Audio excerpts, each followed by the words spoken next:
Posso, tudo posso, naquele que me fortalece. Nada e ninguém no mundo vai me fazer desistir. Quero, tudo quero, sem medo entregar meus projetos, deixar-me guiar nos caminhos que Deus reservou pra mim. E ali está, vou perseguir tudo aquilo que Deus já escolheu pra mim. Vou persistir, e mesmo nas marcas daquela dor, do que ficou, vou me lembrar, realizar o sonho mais lindo que Deus sonhou. Em meu lugar está, à espera de um novo que vai chegar. Vou persistir, continuar a esperar e crer, e mesmo quando a visão se turva e o coração só chora, mas na alma a certeza da vitória.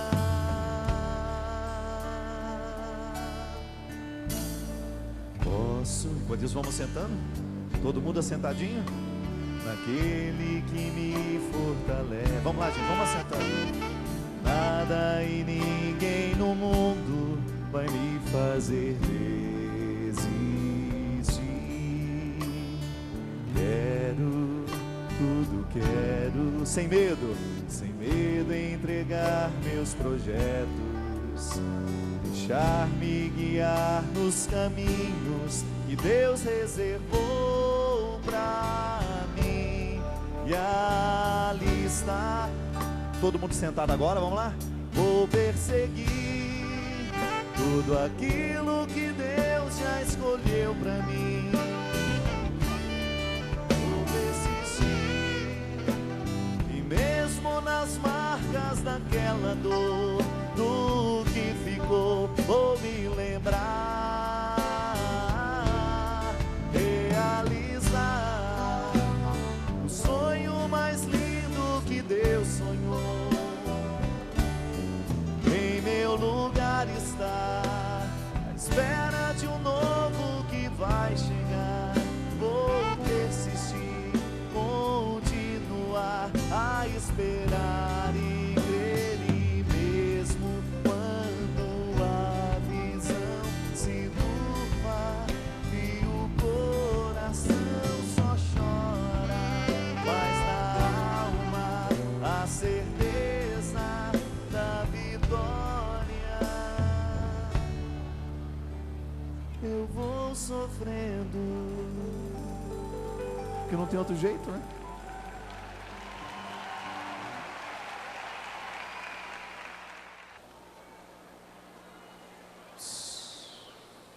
Isso. Vou perseguir tudo aquilo que Deus já escolheu pra mim. Vou persistir, e mesmo nas marcas daquela dor, do que ficou, vou me lembrar, realizar o sonho mais lindo que Deus sonhou. Em meu lugar está, à espera de um novo que vai chegar. Vou persistir, continuar a esperar e crer, e mesmo quando a visão se turva e o coração só chora, mas na alma a certeza da vitória eu vou sofrendo. Não há como a gente se livrar do sofrimento, minha gente. A gente viu aqui na primeira parte da manhã que o sofrimento é natural. Tudo que é natural na vida é aquilo que não foi acrescentado. Faz parte da condição humana. O sofrimento está em mim, está em você. Você o experimenta de forma pequena, você o experimenta de forma grande, porque nós somos limitados. O nosso limite é tão grande, minha gente, que nós não sabemos viver sem o outro. Por isso a gente sofre quando os outros vão embora da nossa vida. A condição de limite nos faz pensar o outro como parte de nós.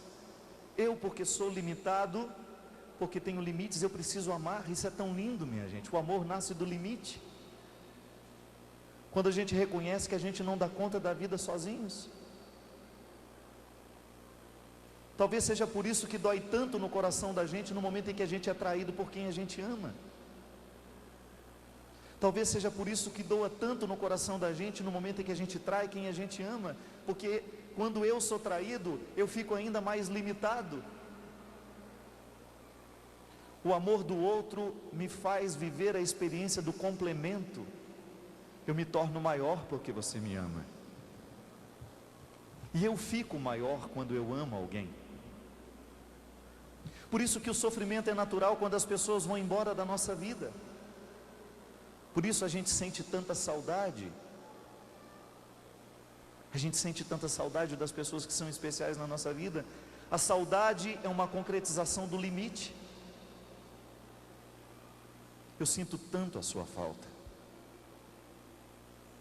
Eu costumo dizer, gente, que saudade de mãe é uma das coisas mais doídas que a gente pode viver na vida. Eu me recordo que quando eu fui para o seminário, eu me lembro que a primeira vez que eu entrei na capela do seminário de Lavras, cheguei lá num domingo à tarde, eu me deparei com uma imagem de Nossa Senhora no cantinho da capela, com um cartaz escrito assim: Mãe, a certeza de que você vela por mim me faz um homem feliz. A certeza que você vela por mim me faz um homem feliz.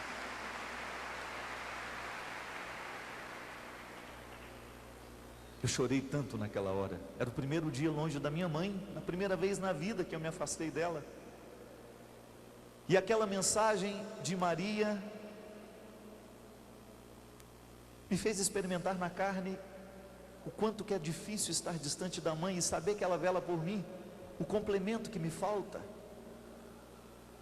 A saudade nos ajuda a mensurar o quanto que nós amamos. Retire uma pessoa da sua vida, pense a sua vida sem aquela pessoa e você vai descobrir o quanto que você a ama. É experiência de limite. Por isso que o amor é dor, o amor é sofrimento. E quanto mais a gente mergulha na capacidade de amar, maior será a nossa sensibilidade para o sofrimento. Aí você vai dizer, então padre, quanto mais a gente ama, mais a gente sofre. Eu lamento informar que é. Porque a experiência de amar é a experiência de tocar o limite. Por isso o sofrimento está tão atrelado ao amor. Gente, nós não sofremos quando a gente não ama. Não há causas para sofrer quando você não ama. Mas eu lhe pergunto, é possível viver nessa vida sem o envolvimento do amor? Não é possível. Eu me experimento limitado o tempo todo, e o tempo todo eu estou precisando de alguém do meu lado, alguém que olhe nos meus olhos, alguém que diga, eu estou aqui. Alguém que segure na nossa mão no momento de atravessar o túnel difícil. Fábio, eu estou aqui do seu lado. É o momento onde nós mergulhamos na aventura, a mais bonita, a aventura humana, que é quando você sabe, eu preciso de você. Quando a vida vai te apertando tanto que não resta outro grito nessa vida, que eu preciso de você. Talvez seja por isso, minha gente, que nos momentos de maiores apuros da nossa vida, a primeira palavra que a gente gritava era: mãe, porque é a primeira experiência de complemento que você tem. Alguém que te expulsou para que você nascesse, e alguém que começou a dar sentido à sua capacidade de amar. Amor de complemento. E que depois você vai passando pela experiência de amar outras pessoas, porque um dia você foi amado. E porque você é amado, o sofrimento faz parte da sua vida. Não há amor sem sofrimento, não há sofrimento sem amor. Por isso que nós não temos que criar dentro de nós uma ilusão. A partir de hoje a minha vida vai ser linda, a minha vida não vai ter dificuldades. Infelizmente essa notícia nós não podemos dar aos amantes. As pessoas que verdadeiramente amam nessa vida, elas sofrem por grandes causas sim, elas não são indiferentes aos sofrimentos que estão do lado. E por isso que Jesus convida o tempo todo os seus amigos a viverem a experiência do amor. Amai-vos uns aos outros como eu. Não é assim? Pois aquele que ama nasceu de Deus e vive. Eu não sei a música. Pois quem ama conhece a Deus. O sofrimento de Jesus foi porque nos amou. Ele não sabia ficar indiferente às pessoas. Como eu vos amei, pois aquele que ama nasceu de Deus, é o conhecimento de Deus, pois quem ama conhece a Deus. Seja honesto com você. O momento em que você mais sofreu na sua vida é porque foi o momento em que você mais amou. Ou que você identificou o amor traído, ou porque você identificou o amor ausente. É seu, é sua riqueza. O meu grande desejo aqui neste acampamento, minha gente, é que você tenha coragem de abrir a sua caixa de sofrimento e ver que ela não é tão feia assim. Ela está cheia de amores. Ela está cheia de situações bonitas que você precisa reorganizar, aparentemente embrulhadas em papéis estranhos. O sofrimento costuma embrulhar com papel estranho aquilo que é bonito. Padre, mas não é bonito ver partir uma pessoa que a gente ama? É sim, porque naquele momento em que ela está partindo, o processo naturalíssimo da vida, você está identificando que um dia alguém extraiu o que você tinha de melhor. A gente não chora por quem não fez diferença na vida da gente não, gente. Se a gente está sofrendo por alguma causa, é porque aquilo é importante para nós. Por isso que nós não podemos desprezar a matéria do nosso sofrimento. Por isso que nós não podemos fechar a porta e dizer, aqui você não entra. Como não entra? Se ele está justamente pronto, parado na porta, para mostrar aquilo que você tem de mais precioso. Eu não tenho como deixar de sofrer, porque eu não tenho como deixar de amar. E tenho certeza que se hoje você tivesse que passar por esse processo de escolha, você também não iria querer. As melhores coisas da vida, para elas serem boas de verdade, você precisa ter alguém do seu lado. As piores também. Seja para viver a alegria extrema, ou seja para viver a dor extrema, nós precisamos de pessoas do nosso lado dizendo, eu estou aqui.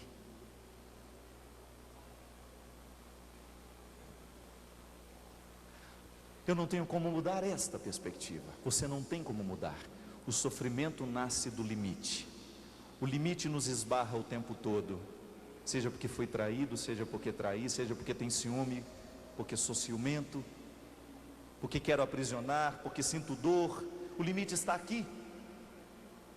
De repente você acorda e a vida não é mais do jeito que você queria. De repente as pessoas que você ama vão embora. De repente as pessoas morrem de maneira trágica e nós ficamos aqui com essa vida precisando dar um jeito nela. É o parto novamente, é a minha experiência de estar mais uma vez no útero da vida, sofrendo o processo da contração e a vida me expulsando. E agora? O que você vai fazer?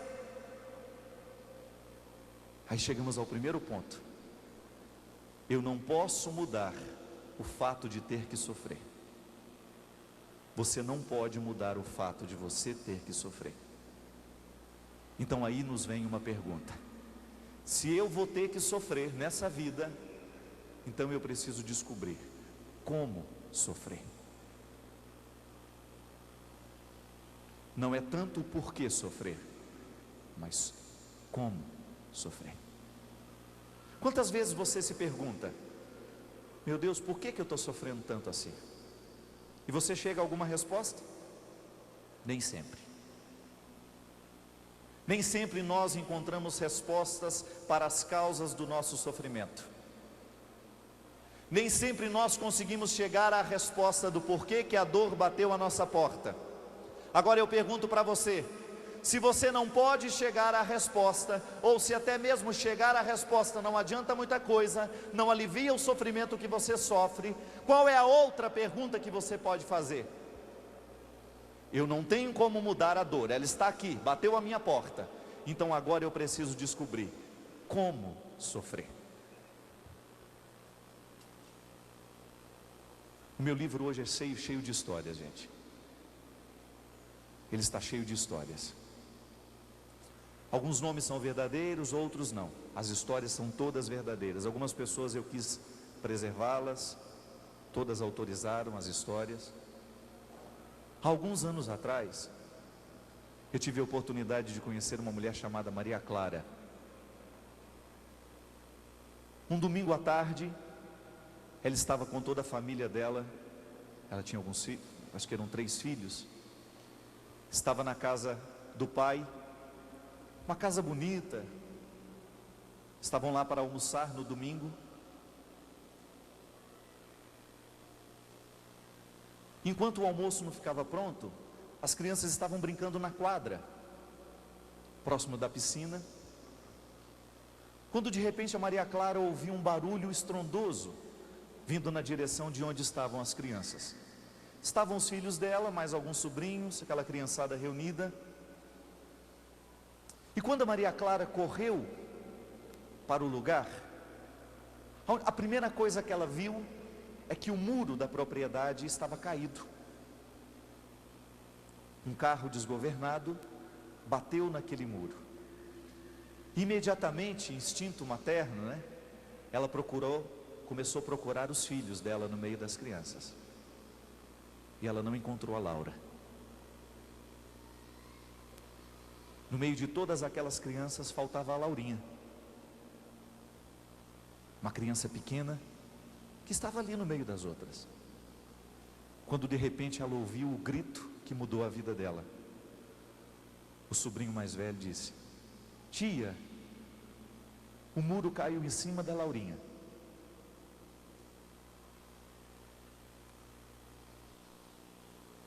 Uma fatalidade. Eu conheci a Maria Clara uns 2 anos depois do acidente. Depois daquele acontecimento, minha gente, a Maria Clara não sabia perguntar outra coisa na vida, senão: por que isso aconteceu com a minha filha? Ela chegou a me confessar que no ápice do seu egoísmo, ela perguntou para Deus, no meio de tantas crianças lá, por que tinha que cair o muro exatamente em cima da minha filha?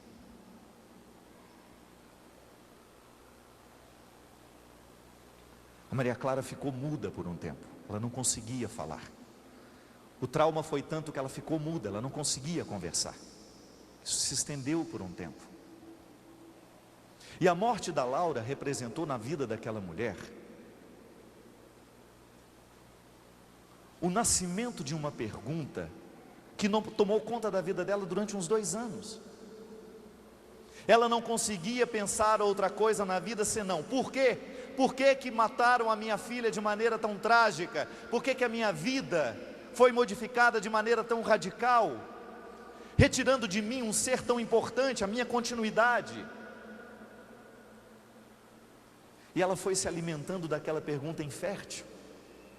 Ela foi se alimentando daquela pergunta absolutamente infértil: por quê? Por quê? Por quê? Por quê? E esse porquê não chegava nunca. E quanto mais ela insistia no porquê, menos razões para continuar viva ela encontrava. Porque o poder do porquê é justamente neutralizar a solução. Você já observou? Às vezes nós fazemos a mesma coisa. Uma coisa ruim acontece com a gente e você não para de pensar naquilo. Por quê?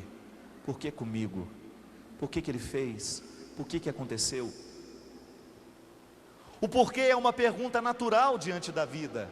Nós somos filósofos desde o início. O porquê é o tema principal da filosofia. Quando a gente é criança, a gente vive perguntando por quê. Nós queremos saber a razão de tudo. E muitas coisas nós podemos encontrar as razões. Muitas coisas nós iremos encontrar a resposta sim. É matemático, é científico, é lógico. Mas há momentos da nossa vida em que a gente não consegue chegar a nenhuma resposta, porque essa resposta não existe. E o que a gente faz no momento em que a gente não tem a resposta? A gente sofre. Eu sei, é limite.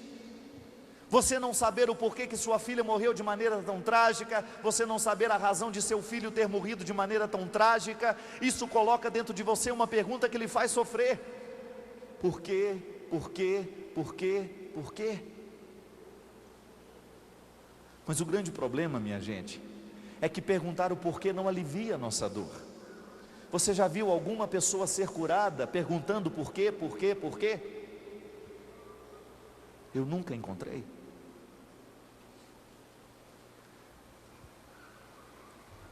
Porque existem momentos da nossa vida que não combinam com as perguntas. Não há nenhuma pergunta que seja capaz de responder a uma tragicidade dessa, uma tragédia desta natureza. Não há pergunta que possa dar conta de aliviar um coração de mulher no momento em que perde um filho. E o que Maria Clara, aquela mulher, precisava fazer era parar de perguntar. Porque quanto mais ela perguntava o porquê daquele acidente, mais distante ela ficava do consolo que ela poderia encontrar na vida. Quanto mais ela se perguntava do porquê da tragédia, menos possibilidades ela tinha de continuar a vida. Vou persistir, vou perseguir tudo aquilo que Deus já sonhou para mim. E mesmo nas marcas daquela dor, do que ficou, vou me lembrar. Ela não quis isso. Ela não quis perseguir. Ela quis estender o velório da filha por um bom tempo. E no momento em que ela só tinha tempo para perguntar por quê, por quê, por quê, o pior de tudo aconteceu, minha gente. Ela esqueceu que ela tinha outros filhos para criar. Ela esqueceu que ela tinha um marido para ser esposa. Ela esqueceu que ela tinha família. E ela quis egoisticamente se fechar nas causas do seu sofrimento. Ela quis egoisticamente ficar nutrindo a pergunta: por quê, por quê, por quê, por quê? E fazendo a pergunta infértil, ela jamais pôde resolver dentro do coração dela o conflito de ter perdido uma filha de maneira tão trágica. O mais honesto é sofrer o que tem que sofrer, mas permitir que a vida continue. A causa de muito sofrimento está em justamente a gente não permitir que a vida prossiga. Nós estacionamos o nosso bonde naquela estação triste e a gente não vai embora. O bonde não parte. E as pessoas que estão dentro do mesmo vagão que nós estão precisando viver, e a gente não deixa o bonde persistir, continuar.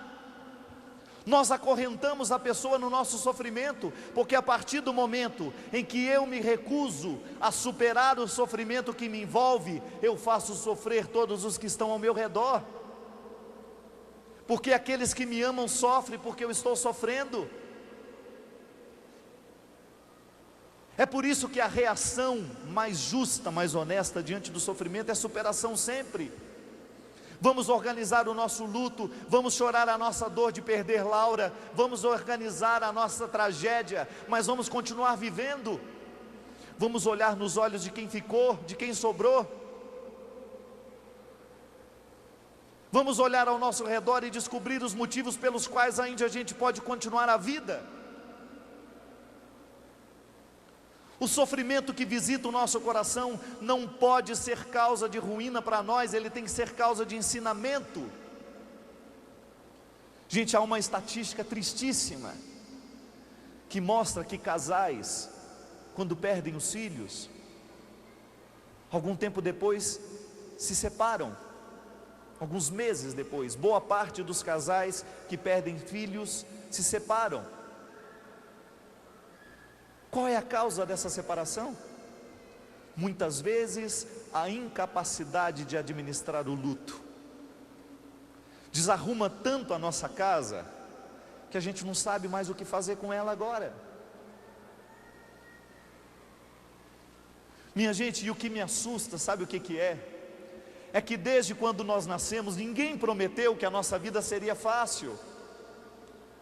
Ninguém nos iludiu dizendo que a vida seria simples. Mas o que acontece com a gente, que parece que a gente nunca está pronto para sofrer, que nós nunca estamos prontos para dar a volta por cima, porque a gente está cada vez mais imaturo.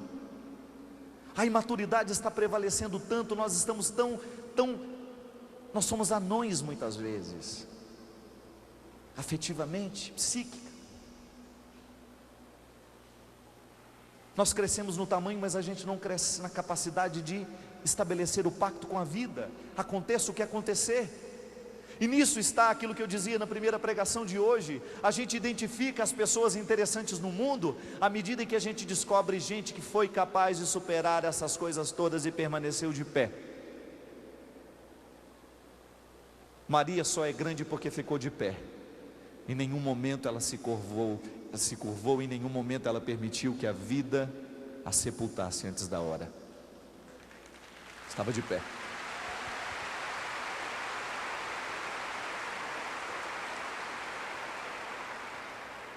Aquela troca de olhares no momento da subida do Calvário, uma das cenas mais lindas, é o encontro de Jesus com sua mãe. Ele não nasceu de qualquer mulher, não. Uma mulher preparada, uma mulher que soube perder, uma mulher que soube encarar o sofrimento, uma mulher que soube subir o Calvário, porque o Calvário é o lugar justamente de purgar tudo que é excessivo em nós.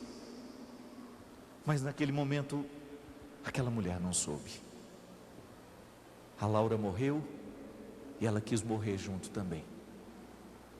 E o pior, ao não esforçar-se para fazer a superação daquela dor, ela aprisionou no mesmo vagão do sofrimento os filhos e o marido. Os filhos e o marido ficaram aprisionados ali dentro. Quantas vezes a gente faz isso também? O sofrimento pode despertar o que a gente tem de mais egoísta. Quando a gente só olha para aquilo que a gente está passando. Mesmo porque, gente, uma bonita forma que nós temos de superar a tragédia das nossas vidas é a gente olhar para as pessoas que estão do lado e procurar ajudá-las. É quando a gente faz da nossa tragédia um ponto de partida e não um ponto de chegada. A minha tragédia, a sua tragédia, a minha dor, a sua dor não pode ser o nosso ponto de chegada, é o nosso ponto de partida. Quantas pessoas ficam interessantes depois que tomam essa iniciativa? Eu não vou permitir que a vida me sepulte mais do que a própria morte. O escritor moçambicano Mia Couto dizia de maneira bonita: às vezes a vida sepulta mais do que a própria morte. Quando nós não damos conta da vida, quando nós não damos conta de olhar para as dificuldades que nós temos, quando nós não encaramos os nossos limites de maneira positiva, quando nós nos curvamos das nossas fraquezas, das nossas fragilidades, quando a gente cria esse espírito de vítima, de gente coitadinha, olha só o que a vida fez comigo, Padre. Eu não estou nem um pouquinho interessado com o que a vida fez com você. A mim interessa é o que você pode fazer com a vida.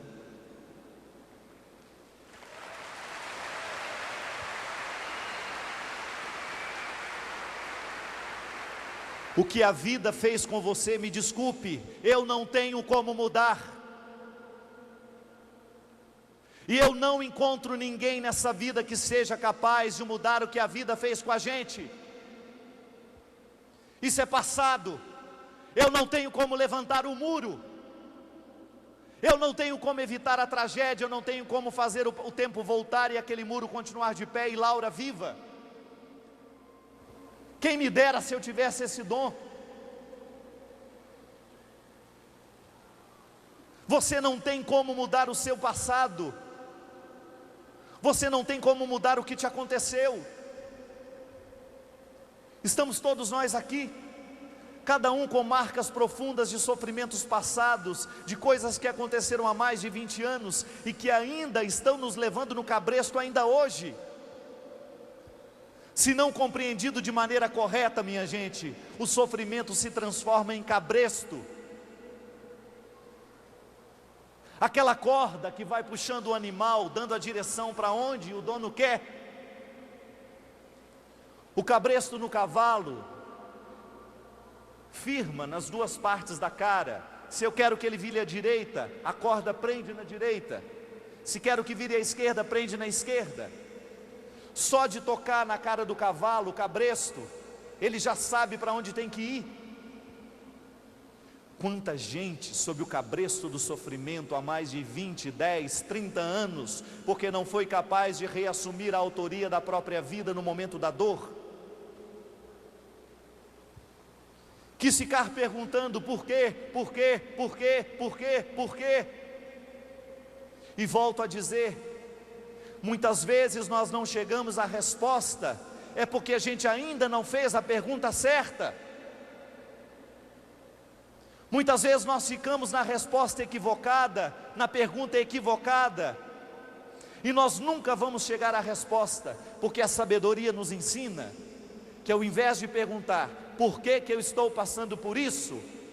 Eu deveria era me perguntar, como é que eu vou passar por isso agora? É desafio de gigantes? É.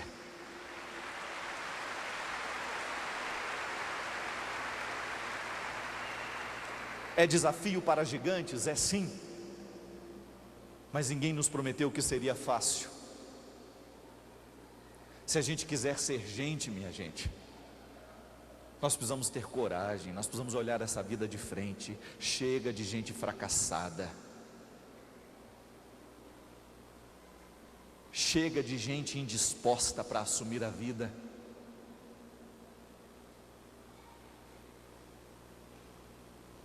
Eu me assusto com o despreparo humano no mundo de hoje. Eu confesso para vocês, eu me assusto com o despreparo das pessoas, como nós estamos julgando para cima com tanta facilidade os problemas que são nossos, porque nós queremos uma vida bonitinha, organizada, feliz. Quer moleza? Senta no pudim.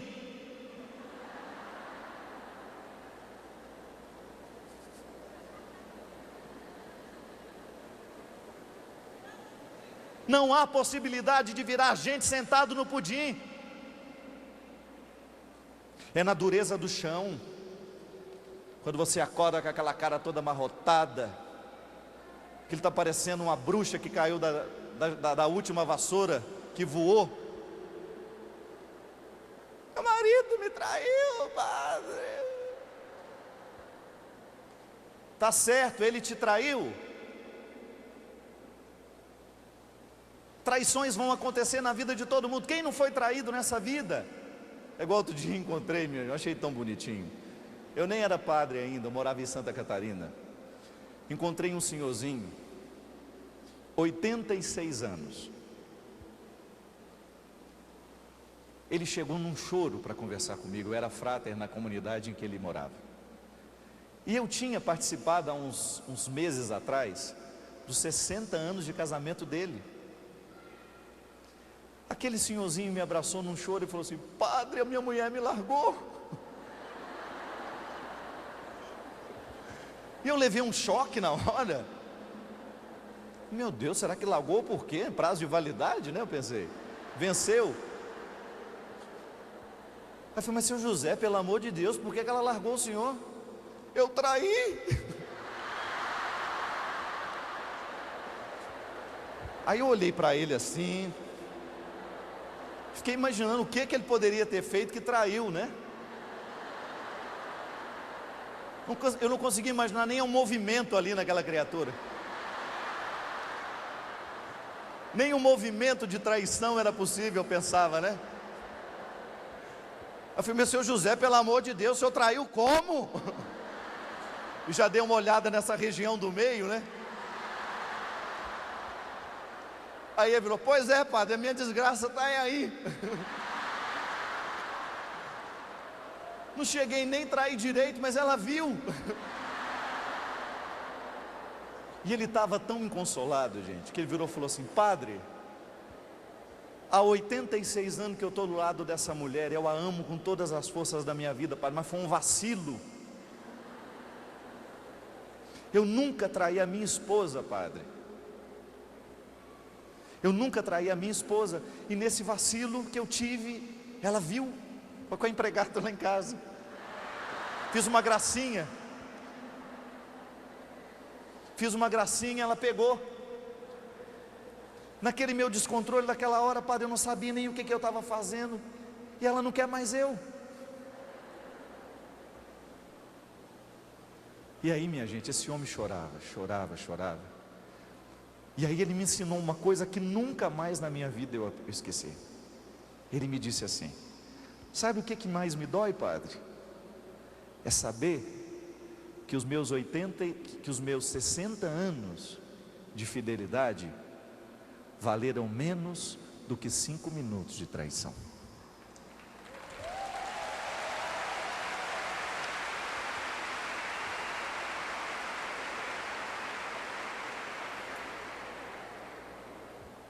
Você pode pensar: esse velho é um safado. Não é não. Essa matemática dele é a mesma que Jesus nos ensina, que a misericórdia prevalece acima de qualquer coisa.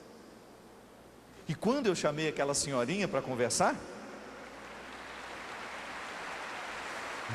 ele já tinha me dado o argumento para falar para ela. Assim: minha querida, ela estava muito magoada, e foi isso que eu falei para ela. Não contei para ela, que foi ele que me disse. Assim: mas a senhora acha que os 60 anos que ele foi fiel à senhora estão valendo menos que os 5 minutos de traição? Aí ela desabou num choro e me disse: ele é tão bom para mim, padre.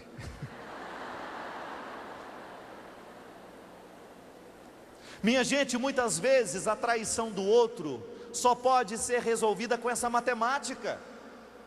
Eu não estou dizendo que você tem que virar aquela corna mansa, o corno manso, sabe? Que o outro faz o que quer com você. Não estou dizendo isso não. Eu estou dizendo que o casamento pode ser reconstruído sim depois da traição. Claro que pode. Se o sacramento é um valor para você, lute por ele. Mas pelo amor de Deus, encare o sofrimento da traição, aquela marca que a vida te deixou, de um jeito certo. Se for para você ficar a vida inteira: você lembra o que você fez? Tô bom com você não. Tô muito chateada ainda, viu? Tem 20 anos. Vocês viram a mulher que estava lá no programa da televisão que eu estava essa semana? Aquela criatura não levantava a cabeça, gente. Falei: minha filha, quanto tempo que esse marido seu te traiu? Já tem 6 meses que ele foi embora. E você está nesse mulambo até hoje? Porque se ele te traiu, tudo bem, você não pode mudar isso. Agora você está se traindo, você está deixando de se amar, você está deixando de se respeitar, porque cada vez que você se curva com o sofrimento do traidor, você reforça o traidor dentro de você.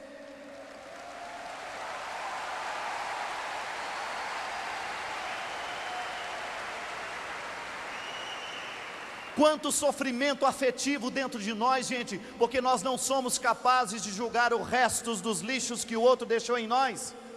São 20 anos alimentando ódios, 20 anos alimentando traição, pelo amor de Deus. Se o outro te traiu, expulse o poder dessa traição dentro de você. Você só poderá reconstruir o seu casamento se você colocar diante de você isso. Eu não posso continuar me traindo, e a partir de hoje eu vou ser uma mulher ainda melhor do que aquela época, porque o grande problema da mulher traída é ela começar a se depreciar. Você começa a se achar feia, você começa a se achar pouco atraente. Pelo amor de Deus, é o contrário. Passa um velatão nesse cabelo.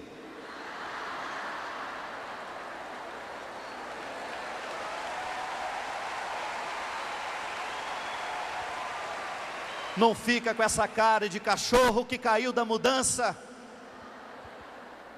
Liberte-se desse sofrimento de ficar curvada, o outro mano, não. Erga sua cabeça. Aconteceu uma traição, o mundo não acabou. Para de ficar lamentando o leite derramado, não adianta. Vamos na teta da vaca buscar outro leite. O leite pode estar derramado, mas a vaca está no pasto.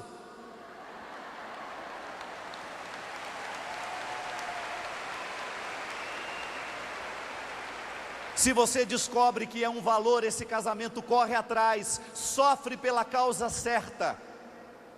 Porque há muitas mulheres que ficam sofrendo o desprezo do marido. Eu sofro, pá. Não é esse sofrimento.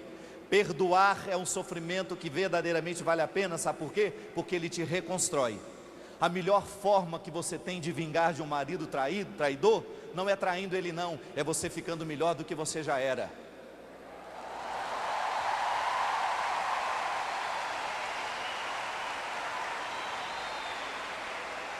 Nada de espírito de coitadinha. Eu estou traída. Igual a mulher lá no programa, ela não olhava para a gente. Ela não tinha outro assunto, era só o marido. Minha filha, pelo amor de Deus, joga esse verme fora, ele não te quer mais. E nem era marido. O verme não é o homem, é o traidor.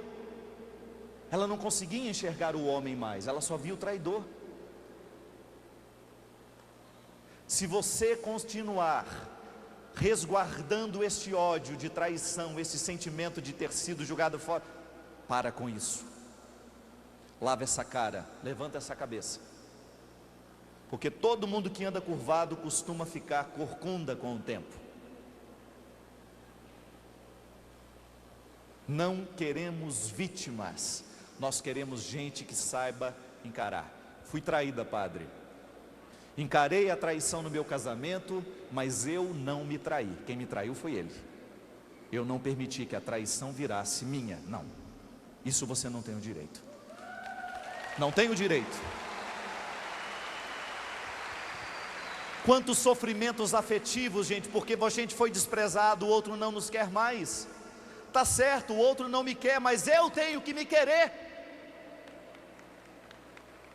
Se eu não me quero, não existe mais solução para mim. Quantas pessoas chegam sofrendo diante de mim, padre, eu não sei mais o que eu faço na minha vida, fui abandonado, meu namorado me largou, fez isso, fez aquilo, pronto, e agora? Eu não posso mudar a sua vida, eu não tenho como fazer o seu namorado gostar de você, mas pelo amor de Deus, goste de você primeiro. Não permita que esse sofrimento seja agora um muro caído sobre você. Da mesma forma como Maria Clara perdeu a Laura, nós também perdemos a nós mesmos, porque o muro da tragédia, dos acontecimentos cai sobre nós, o muro da traição cai sobre nós e nós ficamos debaixo dos concretos. Nós não reagimos, nós ficamos lamentando, mas a gente não sai de lá. Nós não reagimos de maneira positiva.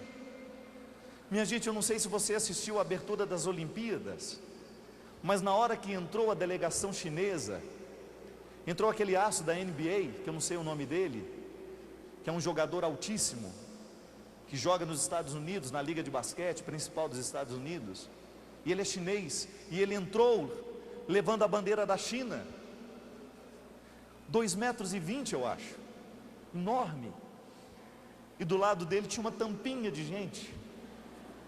Você viu aquilo? Eu chorei igual uma criança.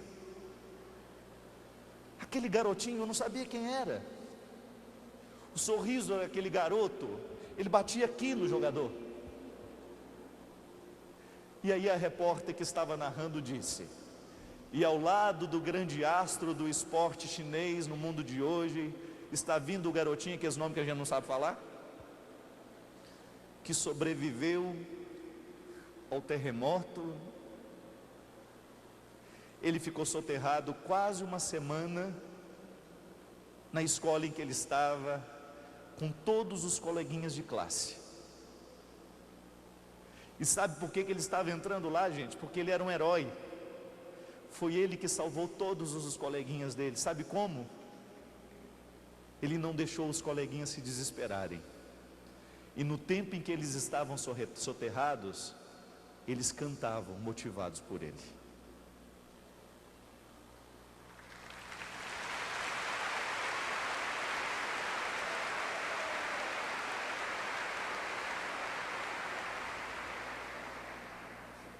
Eles cantavam e o resgate foi escutando o canto, foi escutando as vozes, até conseguir chegar onde eles estavam.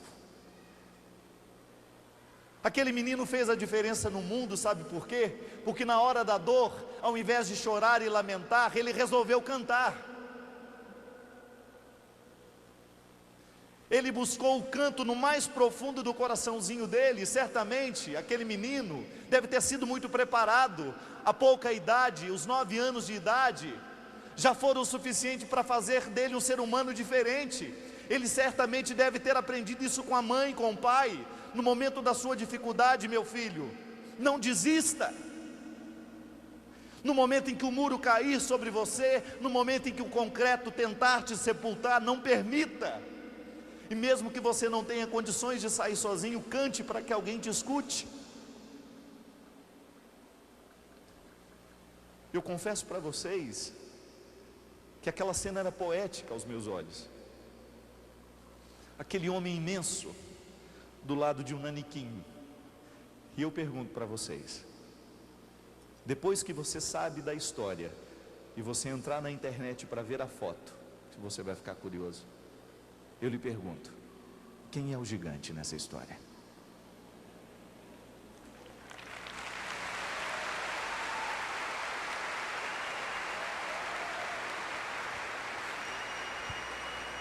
Não importa quantos dias ele tenha ficado sepultado, não importa. O que importa é que ele não parou de cantar, ele não desistiu.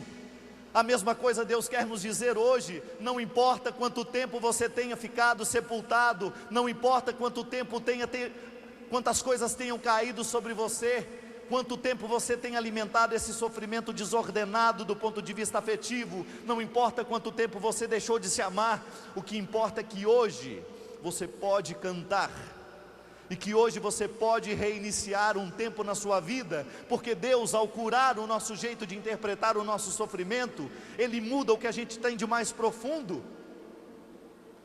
A sua vida continua do mesmo jeito, a traição continua do mesmo jeito, você não tem como eliminar isso da sua vida, mas você tem como modificar essa chaga.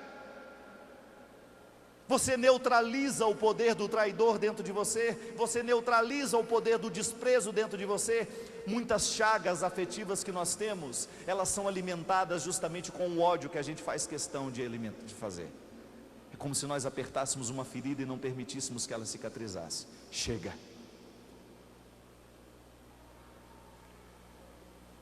Lava esse rosto. É vida nova. Se esse rosto precisar ser lavado nas lágrimas,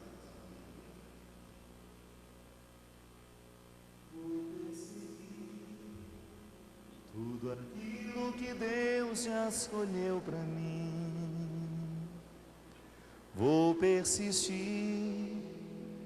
e mesmo nas marcas daquela dor, do que ficou, vou me lembrar. realizar o sonho mais lindo que Deus sonhou. Em meu lugar está, à espera do novo que vai chegar. É isso. Pensa que tem um novo para chegar agora. Eu não sei o que está te envelhecendo, o que está retirando o brilho.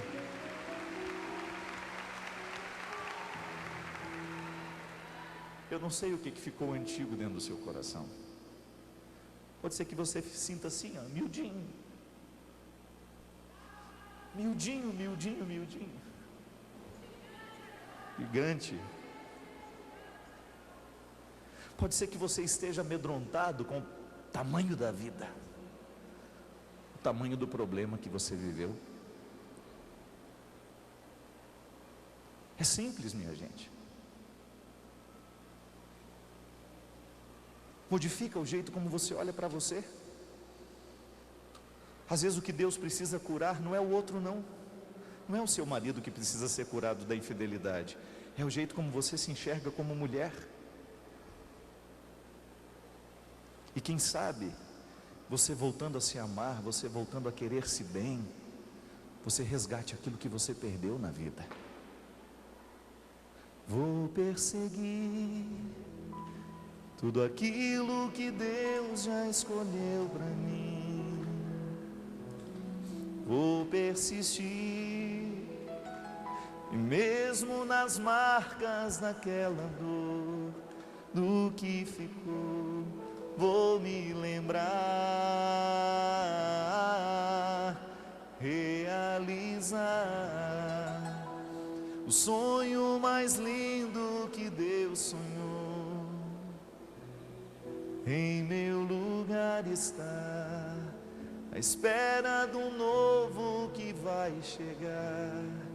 Vou persistir, continuar a esperar e crer, e mesmo quando a visão se turva e o coração só chora, mas na alma a certeza da vitória eu vou.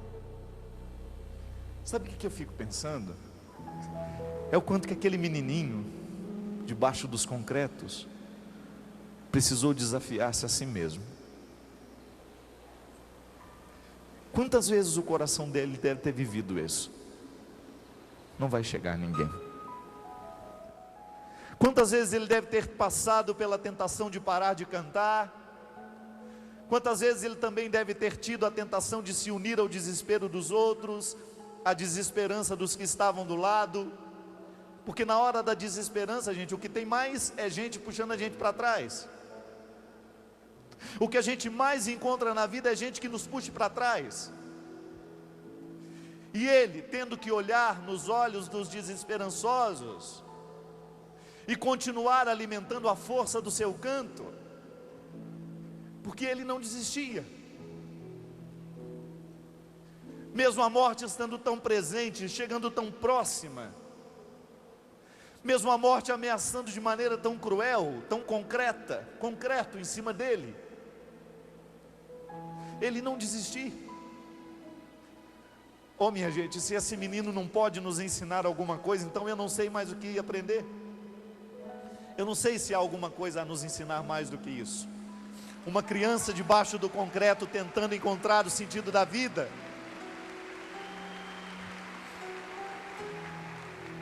Mas por que será que nós muitas vezes não reagimos? Por que será que muitas vezes nós preferimos nos sucumbir à dificuldade do momento? Por que tantas vezes nós preferimos o olhar de desesperança, ao invés de prestar atenção no que pode dar certo? Isso é cura de Deus em nós. Modificar o jeito como nós olhamos para as nossas desesperanças. Elas não são determinantes em nós. Vou perseguir tudo aquilo que Deus já escolheu para mim. Solta a sua voz. Vou persistir, E mesmo nas marcas daquela dor, do que ficou, vou me lembrar, realizar o sonho mais lindo que Deus sonhou. Levanta, em meu lugar está, fica de pé, espera do novo que vai chegar. Vou persistir, continuar a esperar e crer, mesmo quando a visão se turva e o coração só chora, mas na alma a certeza da vitória. Posso, tudo posso, naquele que me fortalece. Nada e ninguém no mundo, nada vai me fazer desistir. Quero, sem medo entregar meus projetos, me guiar nos caminhos que Deus reservou pra mim. E ali está, vamos lá, vou perseguir tudo aquilo que Deus já escolheu pra mim. Vou persistir, e mesmo nas marcas daquela dor, do que ficou, vou me lembrar, realizar o sonho mais lindo que Deus sonhou. Em meu lugar está, espera no novo que vai chegar. Vou persistir, continuar a esperar e crer, e mesmo quando a visão se turva e o coração só chora, mas na alma a certeza da vitória eu vou sofrendo. Eu gostaria que você pensasse: qual é a laje, qual é o concreto que está sobre você hoje? Pensa aí, põe a mão no seu coração. Qual é a laje, qual é o concreto que está caído sobre você? Peça hoje a Deus a graça. Peça hoje a Deus a graça de que esse concreto seja retirado, que com o esforço do seu canto a esperança possa rebrotar em você. Pode ter uma certeza: Deus não quer que nós permaneçamos debaixo dessas lajes tão cruéis. Deus nos quer de fora, bonitos, restaurados, novos, porque o amor que Deus tem por nós consiste nisso, em fazer nova toda criatura, em restaurá-la, em retirá-la da situação desfavorável. Peça a Deus hoje a graça de curar todos os afetos desordenados, todas as lembranças passadas, tudo aquilo que te aprisiona, tudo aquilo que é realidade de destruição na sua vida, todos os lixos afetivos que foram ficando em você, todos os acontecimentos que você não soube conviver bem com eles ao longo da sua história. Proclama o poder de Deus sobre você, sobre o seu coração, sobre os seus afetos.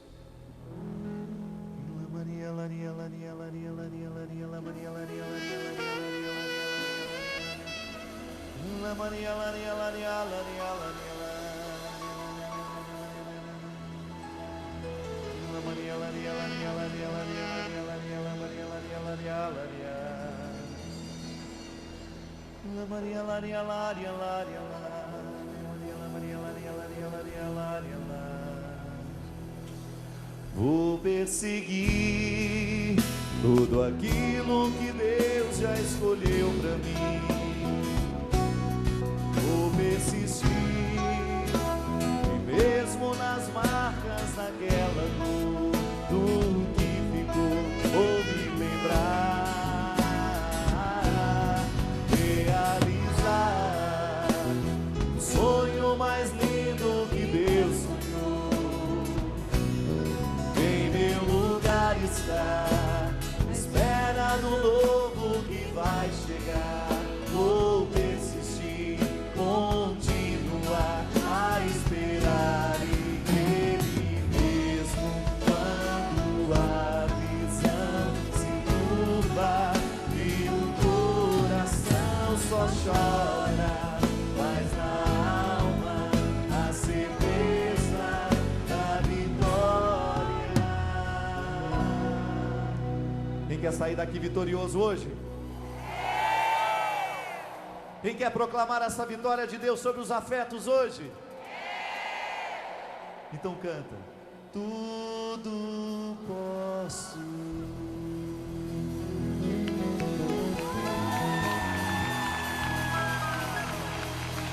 em Jesus.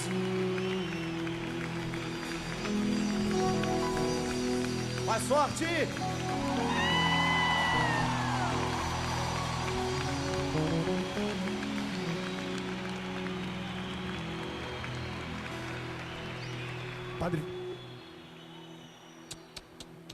Padre Fábio, sempre quando nós terminamos a primeira parte do acampamento, quando o Monsenhor Jonas Abib está conosco, nós pedimos que ele nos abençoe, porque nós temos a certeza que no momento da pregação, como que um vulcão entrando em erupção, a nossa alma ela explode, e essa bênção ela fecunda tudo aquilo que é de bom na Assembleia agora. Nós pediríamos que o Senhor nos desse essa bênção. Eu gostaria que você estendesse a mão como alguém que recebe um presente, e que na sua mão agora esteja tudo aquilo que a pregação já despertou em você, porque a bênção ela fecunda tudo que está aí. Todas as vezes que você ao longo da pregação se recordou de uma pessoa, do seu esposo, dos seus filhos, dos seus pais, do vizinho, do seu funcionário, do seu chefe, de uma fraqueza sua, de uma queda, a pregação veio trazendo tudo isso à tona. Então está tudo aí na tua mão agora, na palma da tua mão. Estende mesmo a tua mão assim, e essa bênção ela fecunda quem está aqui, quem está em casa. Quantas milhares e milhares de pessoas nos acompanhando pelo rádio, pela internet, pela televisão. Então essa bênção, ela não chega apenas aos confins da terra pelos meios de comunicação, mas ela chega até os confins de cada ser humano que a ouviu e que vai ouvir ainda, através de uma fita gravada, de um DVD gravado, de um podcast, enfim, não sei. Mas chegar hoje aos confins da terra está fácil, pelos aviões e pelos meios de comunicação, mas essa bênção ela chega até os confins de cada um de nós que aqui estamos, que estamos em casa. Então receba essa bênção e saiba que ela está fecundando tudo aquilo de bom que essa pregação, essas duas pregações despertaram em cada um de nós. Que Deus hoje possa, com sua bênção, nos fazer crescer, nos agigantar, na coragem de enfrentar todas as dificuldades da nossa vida. Que essa bênção possa nos amadurecer, nos trazer consciência de que Deus não vai resolver os nossos problemas. Quem tem que resolvê-los somos nós, mas Ele vai nos dar a força para cantar, para que todo concreto que estiver sobre nós possa ser lançado fora. Essa bênção vai despertar dentro do nosso coração o querer. Eu quero, Senhor, eu quero sair dessa situação de humilhação que o sofrimento me traz. Eu não quero que o sofrimento seja o destino final, eu quero que ele seja apenas ponte de travessia. Eu quero resgatar o que eu tenho de mais bonito no meu coração, Senhor, e esta bênção vem agora, como dizia o Dunga, para fecundar estes desejos. Eu sinto no meu coração olhar tantos rostos daqui, Tanta gente está precisando voltar a se amar, a se querer bem, a se desejar o bem. Quanta gente aqui está precisando sacudir a poeira e levantar, assim como Cristo glorioso levantou do sepulcro, assim como aquele garotinho de 9 anos conseguiu sair debaixo do concreto depois de alguns dias soterrado, cantando um canto de esperança. É isso que nós queremos com essa bênção, Jesus. Que o coração do teu povo seja fecundado com essa coragem de todas as iniciativas que poderão fazer a nossa vida ser melhor. O Senhor esteja convosco. Ele está no meio de nós. Derrame sobre todos nós a bênção libertadora do Deus, que é Pai, Filho e Espírito Santo. Amém. E aplauda para valer.